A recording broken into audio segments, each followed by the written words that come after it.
To some, this may seem like something quite obvious, right? Donald Trump is the racist, Hitler reincarnated in the flesh. Obama is the promised one, the one who came after Martin Luther King. But is there any truth to this? I don't think so. And that is because of the perception regarding both presidents. But this goes far beyond media bias. Certain events that were witnessed by our grandparents is the reason we have this concept. This is one reason we focus more on Donald Trump's flaws than we do on his accomplishments. This one reason, despite how many scandals Obama had, you will still have supporters praising Obama as the best president we had since JFK or Abraham Lincoln. But I believe that even if the news organizations like CNN, MSNBC, ABC, the New York Times, or Washington Post begin promoting more Donald Trump stories that make him look as the good guy, many millennials will still prefer Obama over Donald Trump. The truth is the damage is already done, and not even CNN and MSNBC admitting to the public that they have been promoting an anti-Donald Trump narrative will be enough for many millennials to embrace him. We often refer as Obama as the president without scandals, but that couldn't be far from the truth. It was during Obama's watch that the Benghazi attack occurred, which resulted in the murder of 4 Americans. The problem wasn't that there was an attack, but that Obama and Clinton blamed the attack on a videotape, knowing well that this attack was an Islamic terrorist attack. Then we have the Fast and Furious scandal, which was a scandal that, under the authority of our attorney Eric Holder, ATF sent Mexican cartel weapons. We also have the NSA scandal where Edward Snowden shared national security information regarding how unethical our government was operating. World leaders from Mexico to Germany to France and Brazil all were targeted of being spied by the NSA. There's also the IRS scandal where the IRS allegedly target conservative groups. I'm not accusing Barack Obama of being responsible of these things. What I'm saying is that it's wrong to say that his administration had no scandals when that was far from the truth. But to better understand this, we need to go back to the history of our political parties, the Republican Party and the Democratic Party. We need to understand the recent history of America and its allies, specifically France and Britain. We need to compare the personalities of Obama and Trump.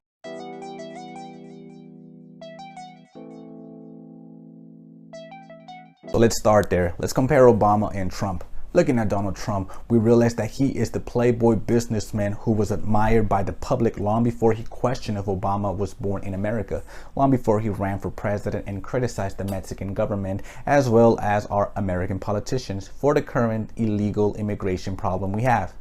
Donald Trump was praised for his Trump Tower Empire Celebrity Apprentice show. Unlike many billion-dollar companies, he is one of the few entrepreneurs where the owner belongs to the person with the name of the brand.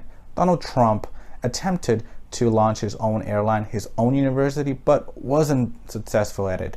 To some, that is enough to assume that he was a bad business leader, forgetting the fact because of regulations and current monopolies, it's quite impossible to run a successful airline company or to start one. How many private universities don't we hear that have gone out of business? Could it be that the well-established universities are funded by the government as well as other donors? It's true that Donald Trump's Taj Mahal was a disaster, but wasn't practically every Atlantic City resort affected? I mean, it was Donald Trump that made Miss Universe a popular contesting competition. Now that he is gone, Miss Universe just doesn't hold the same impact it once did. Donald Trump got along with politicians, with celebrities. He was very much liked. So how can Barack Obama beat Donald Trump in popularity amongst the youth? Well, by comparing both personalities. Obama was the Boy Scout politician. He was a gifted speaker, yes. He used a teleprompter most of the time, but nevertheless, his words captivated and impressed audiences around the world. He was a role model in terms of being a good husband and a good father. But one of the most important things that some liberals are in denial to accept is that he is a black man, tokenism as its best, which contradicts the belief of Martin Luther King that one must judge someone by the content of his character and not the color of his skin. Why does it matter if he is black? After all, didn't Jesse Jackson and other black candidates ran for president in the 90s? Why did Barack Obama win in 2008 and 2012 election? Wasn't the successful candidate elected in 2006? He seemed to break the stereotype of a black man. He was educated, sophisticated, a married husband, breaking all the negative stereotypes against black men. Obama was the candidate to bring hope to minorities throughout the world, which is why I voted for him in 2008. Barack Obama has a cool way in making his points across, nothing like Al Sharpton or Jesse Jackson. He wasn't the angry black man that blamed white people. Barack Obama, according to his beliefs, knew well that America was broken due to the foundation beliefs of some white people. That changed, of course, with the police shootings of cops towards African Americans. Rather than waiting for all the facts, Obama's comments blaming shooting on the racism gave a little hope to our minority youth. Obama was elected to better our race relationship. But with those comments, if anything, he reversed them 10 years back. Barack Obama, however, didn't conduct himself in winning the election through anger and frustration. Barack Obama ran unconfident, expecting that people were ready to receive a candidate like him. In the mid-1800s, slavery was abolished. In the late 50s and 60s, the civil rights uprising ended segregation in the South. Electing Barack Obama was a sign that America was out with the old and in with the new. This was a sign that America had finally redeemed itself from the mistreatment on black Americans and Native Americans. Now, let's look at Donald Trump. He is everything what an American aspires to be, but Donald Trump has been in the spotlight for too long. Since he had no intentions of running for office in his early years, you saw the ugly side of Trump from its early years. Obama, on the other hand, a man that the world had little knowledge of, needed to build a good reputation for him to be elected. Donald Trump was known to be a womanizer, a man with two failed marriages. Donald Trump was successful and rich, but one can say that he was born in a privileged home. Could we argue that Americans are more impressed of Obama, who came out of nothing and became the president of the United States? It's a story that can be told for ages to come. The thing is that Obama's mother was white and father had no connections to the slavery African Americans went through. Obama was also part of the establishment.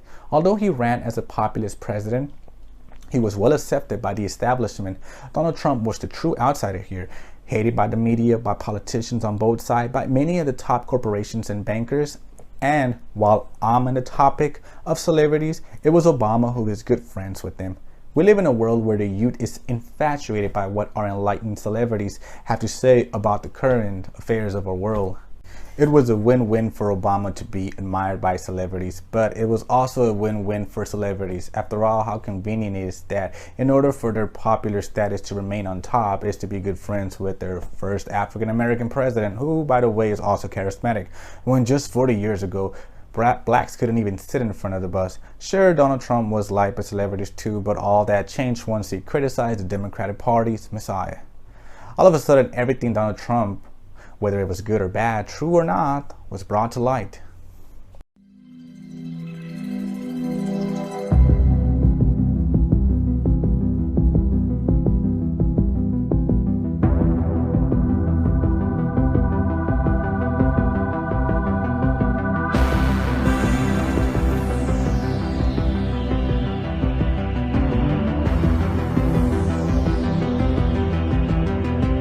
How could this be? Isn't Donald Trump a Republican, the political party that freed the slaves, that voted against segregation, and Barack Obama a Democrat, the party of slavery?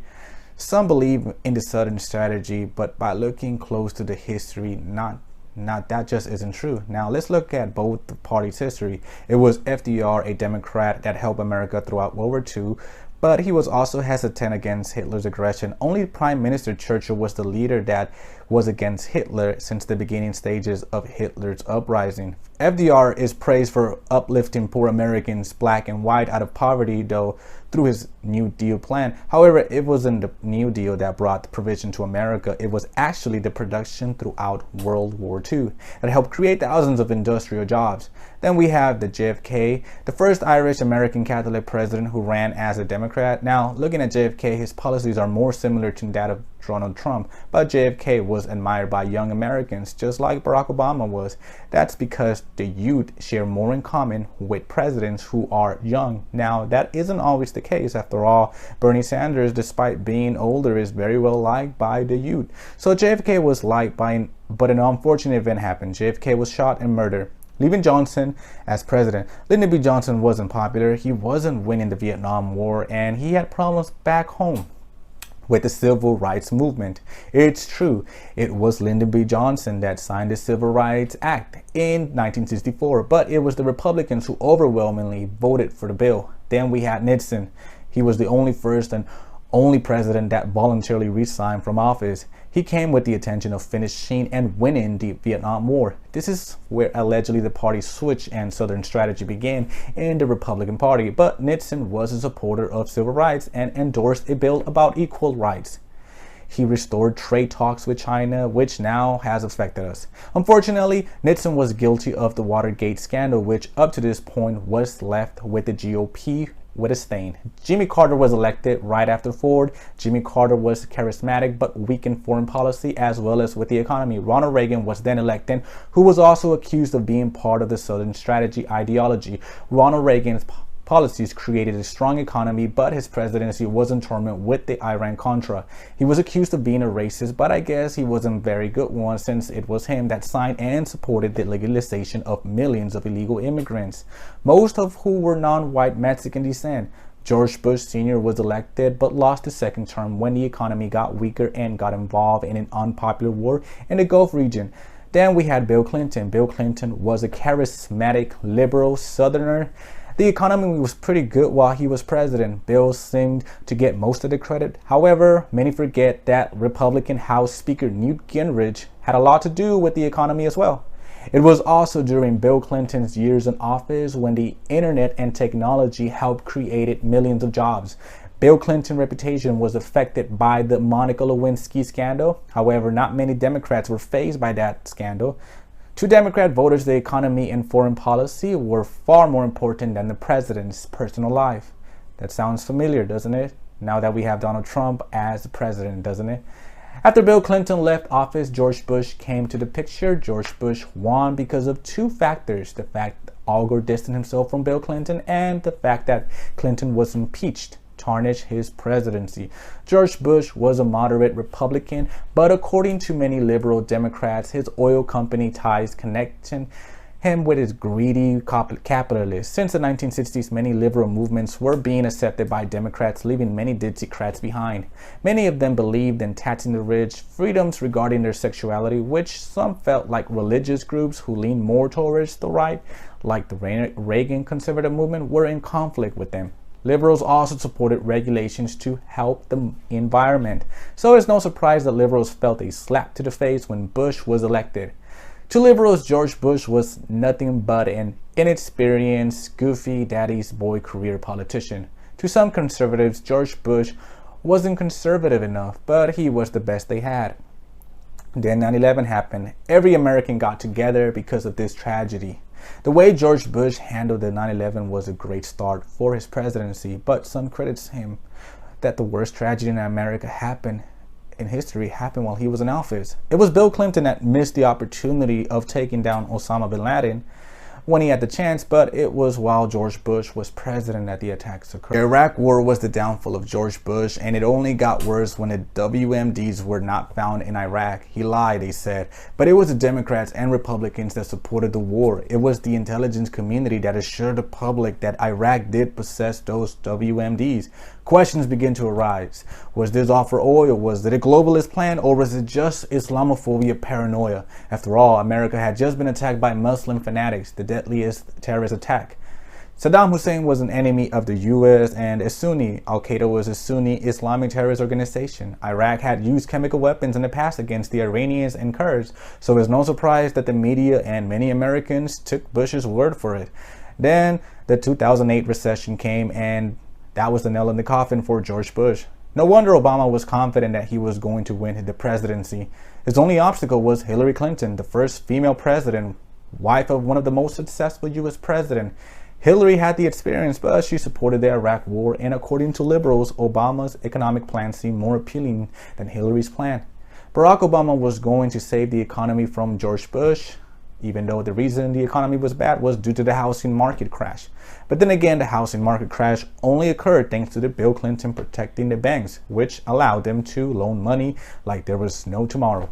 Obama, while president, had one of the slowest economic recoveries in US history, but he had the perfect excuse. It was George Bush's fault, even though technically it wasn't. So Now that I've gone through the history of our political parties, I think I'm going to start with our American history.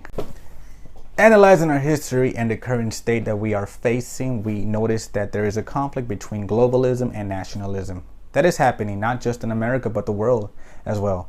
Donald Trump is the racist nationalist. Obama is the hope of the world that unified the world, but failed because the Tea Party, Fox News, racism, and Russia erased Obama's policy. It seemed that in the world, people prefer Obama than Trump. Why is this? Well, let's look at three countries: the US, Great Britain, and France. Great Britain and France were the countries that practically colonized the entire world. Spain and Portugal did too, but by the time many countries were realizing and regretting their colonizing days, Spain and Portugal had lost most of its power by then. The US, unlike most Latin American countries, was a country ruled by descendants of colonizers. Now, people forget that practically every country has conquered some land in the past. Had the Aztecs lived in Europe, perhaps another story would have been told.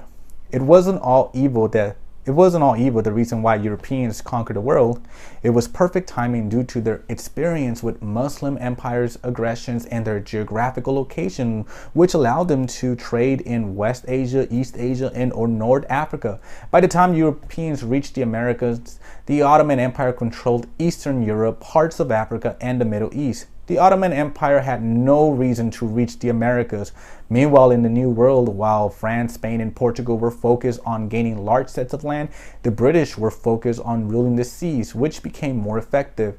But it wasn't just the European powers that began colonizing. The Japanese Empire had its eyes on many Pacific territory and proved their strength in World War II. The Atlantic slave trade, which brought millions of African blacks to the Americas, sure sounds like a reasonable explanation to blame our problems on the white man. The massacre of Native Americans is another example, but the truth is that wars and slavery have existed around the world before the Europeans arrived to the Americas. In fact, the reason why Europeans began using African as slaves was because Arab and African slave traders introduced them to it.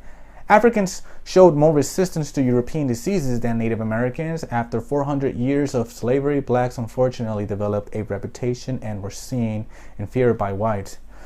Native Americans had black slaves at one point as well, but despite the fact of the crimes that Great Britain, America, and France did, it was these countries that took measures to give rights to their own minorities and pressured other countries to do the same. The truth is that if you look around the world, most countries weren't tolerant towards their minorities.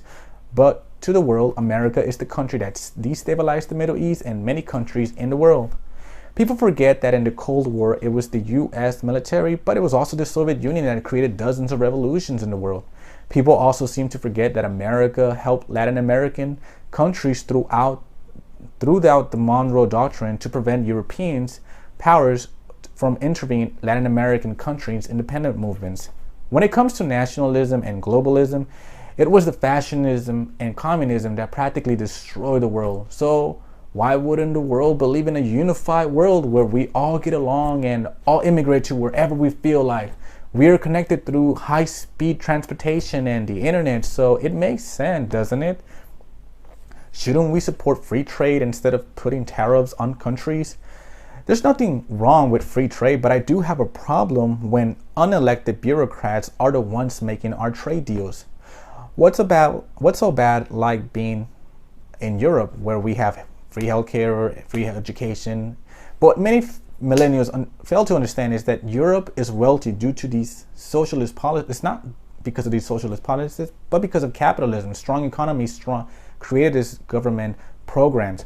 But at the end of the day, America continues to hold the largest economy, while many Southern and Eastern European nations hold a high unemployment in the world. America is looked at as the arrogant, stubborn, bully world, the country that pollutes most of the world, but it's also the country that gives more foreign aid, promote equal opportunities, allows more immigrants than any country, even while Trump is in office. Still, the country is seen as a country that does more bad than good, thanks to the communist propaganda that still has a presence in the world and on American citizens.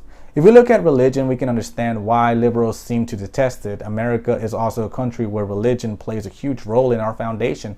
Religion promotes morality, but I understand it can also be a problem when the government and state intervene and begin dictating people's lives. It's no surprise that most conservatives are religious, and I guess it worries liberals that a conservative politician would put gay rights at risk. Electing Obama was the new beginning. This guy was going to be different. He wasn't going to be the same imperialist white man that ravaged the world. He is a Christian with a Muslim background, so there was not going to be any more aggression towards Muslim countries. But Obama was another Bush. He continued the Afghanistan and Iraq war. Yes, it's true that perhaps the reason was because it wasn't the time to leave those countries, but then again, why did he destabilize Syria and Libya, Iraq, Syria, Pakistan, Libya, and Yemen, and Somalia were all bombed while Obama was president.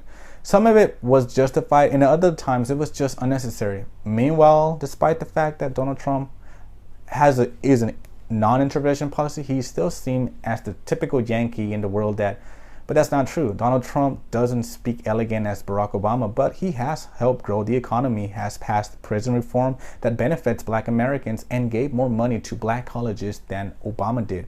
But why is he hated? Perhaps is our history, perhaps is the personality and the experiences people have. The reason that maybe opinions from non-liberals are seen as hate speech, that patriotism is now viewed as a code word for racism, xenophobia, and greed.